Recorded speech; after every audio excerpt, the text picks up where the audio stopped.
Right, hello there everyone, welcome back to James Redmond TV and welcome to another Redmond Roundup where Liverpool just won 3-1. By the way, don't say that I am a predictor, say that I am a spoiler, and if you ever want to know the score to the games, then you do not tune into James Redmond TV because that's where the guarantee remains. So listen, went to the game today, that's my evidence, that's my proof. No vlog, because I'm a scumbag. No, it's just because I didn't have my phone on a battery percentage high enough, and I realised that, yeah, this is not going to be sustainable throughout the game, so...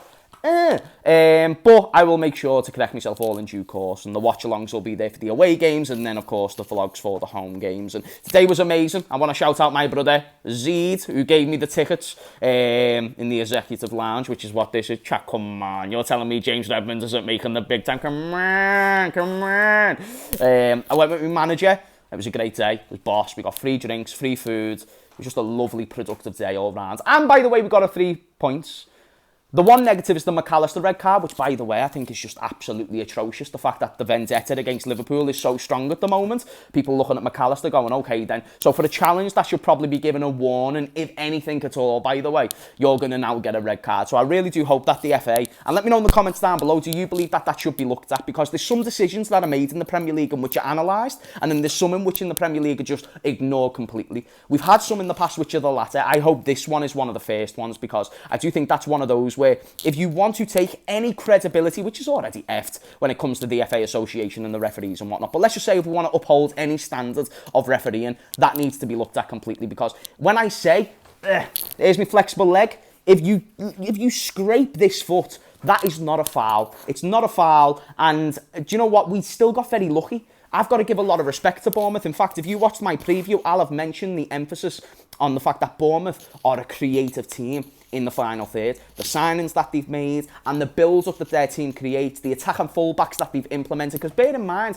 you know, you have Max Aarons in that club now. You have Kerkers. These are both offensive full-backs. You know, Kerkers is someone who came from AZ Alkmaar. He's a Hungarian international, top prospect in that position. Max Aarons, someone who's established in the EFL League. This was always going to be a complicated game when it came to creating chances. By the way, number 24, I think it was number 24 for their team, absolutely fantastic performance. I believe that might have been the dude who they signed from Sassuolo. But overall on our performance, I think we can all agree we got away with one with that first disallowed goal. The goal in which we conceded. Good finish. Terrible fucking defending. And it always seems to be off a set piece, or it always seems to be being the second man to the 50-50.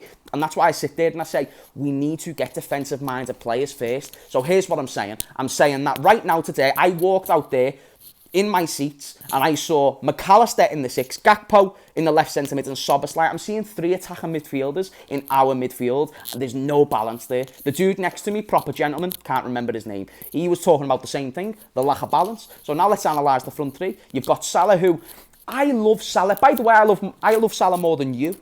I love Salah more than you. I'm just constructive, and that's why I love him more, is that I'll also talk about the things that he can improve on, opposed to the things that he just does well. And what he does well, he implements numbers, he creates for the team, he scores for the team. Overall, one thing that Salah misses is that overall ability to influence the game. If he's not finishing, if he's not getting the final pass before the goal, Salah's doing next to nothing. In fact, he could be being a detriment to your team. Let me know if you agree with that, because I do know that there's a lot of Salah super fans, and rightly so. He's a legend, and that doesn't be taken away. But the same way Torres was inept in a few things, the same way that you can say a few other strikers, Salah on a technical basis, you can see the first touch at times, the dribbling, it's just not effective. And that's why we need to get Salah in those goal-scoring positions, get him on the inside right forward more, and I think that's what Klopp needs to do. So I am proud, but do you know what I'm proud of?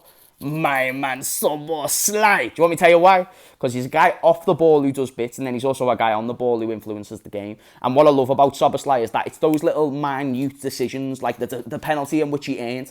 It might have been a soft foul, but again, for him to try it, for him to have the flair to try and actually combat this, that's why it's important for him to sit there and go, do you know what? I'm going to try this out. Worst case scenario, I don't get the foul. But I am going to trick this player into putting his foot out, which is exactly what happened. And as we know in the current day and regulations, that is very likely to be given a penalty. So that's why I want to mention Szoboszlai. I've got to give a shout out to both Virgil van Dijk and Konate. I gave Virgil van Dijk a very, very harsh rating in my last match reaction when it came to this game. That being said, I was very, very pleased with the fact Konate came out, dominated the way that he did last time. Not in the opening 20 minutes, but I thought in the second half, Even though we were conceding a few chances, we dropped our heads a little bit when we conceded the third goal. We did what we needed to do. And in the game where it was the most intense, Konate and Virgil van Dijk most certainly did their job, which I'm very, very impressed with.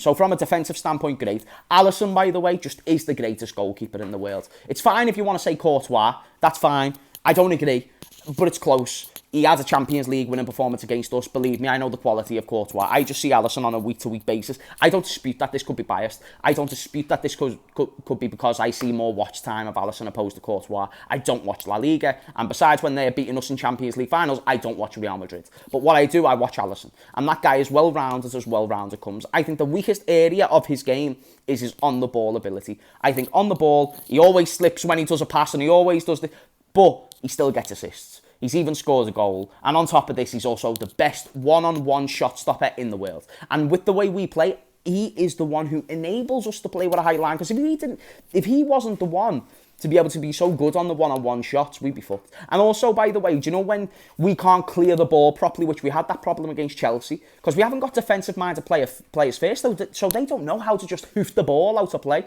So the problem we have is clearing the ball at times, which is where Bournemouth's goal came from. Right? Chelsea's goal came from this as well. And the reason why that's a problem is because now it leaves Allister to make this quick reflex save, which I don't care how good of a goalkeeper you are, and I don't care how much you work on reflexes, you're only going to get so far when you constantly get or receive one-on-one chances. And that's where Allister is a detriment from the team, but in terms of a positive from how we play. Because of our mistakes, Allister is so good, you know? I think in the early parts of his career, we saw how good he was. You know, you go back to 2019 Champions League where he made that big save against Napoli, for instance. He's a legend, even before he had all these one-on-one shot-stopping saves that he had to make. But overall, he shouldn't have to make them. That's why we need to go out and get a CDM who's adequate enough. That's what we were missing today. I wish we got to see Endo for a little bit longer. I wish we got to see Endo start.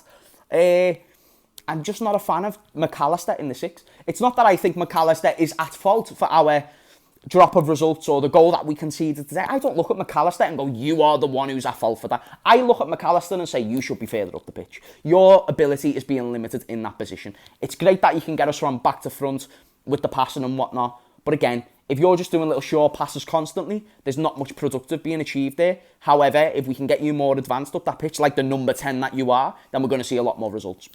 I also think the substitutions were a little bit late. I thought Harvey Elliott came on and tried to do a few things. But I haven't really got too much wrong to say about the team today. The only thing I've got a problem with is the McAllister red card. And I think that's the only thing that needs to be looked into in terms of, was that right? If it's not right, well, now let's actually accommodate this in the right way possible and let's solve this in the most achievable way possible, which is simply overturning the decision. But in terms of a man of the match, I think you can edge it to a few guys. I'm probably going to either edge Konate, Alisson or Szoboszlai. And I think for all different reasons. It really depends how you look at a game. If your man of the match is the one who is the one benefiting your team on a attacking standpoint, you've got to look at Szoboszlai, in my opinion. I thought Gakpo did a few good bits as well. A few good bits. I didn't think he was elite. Thought he did a few good bits. But the one thing I liked today is that I didn't look at anyone and thought you were terrible. I didn't think Van Dijk was terrible or Robbo was terrible. I thought everyone was fine, which is great. So yeah. I'm going to conclude that I'm still a little bit concerned and I do want to see us get more done. But of course, the most important thing when you're at home against Bournemouth is getting 3 points, and that's exactly what we did. By the way, I predicted 3-1.